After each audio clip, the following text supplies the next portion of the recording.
এই যে দেখেন আমেরিকাতে বাংলাদেশের ডাব পাওয়া যায়, আবার বাংলাদেশের এই যে ছোট ছোট লাউ আছে, এগুলা এই পাউন্ড হইল এই $1.29। তার মানে প্রতি পাউন্ড এই ছোট এগুলা 2-3 পাউন্ড হইব, কিন্তু এগুলার অনেক দাম। তরমুজ আছে।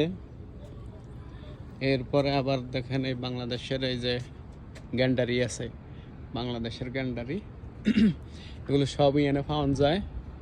এটা হইলো আমেরিকার ওজন পার্কে এটা। আর এই মার্কেটটা একজন বাঙালির, আবদুল্লাহ সুপার মার্কেট। ও পাশে আরও আছে, এটা হইলো ম্যাকডোনাল্ড। আর ওই যে ওইখানে আছে মান্নান সুপার মার্কেট, দেখা যায় কিনা ওই যে। এগুলো হইলো বাংলাদেশি দোকান।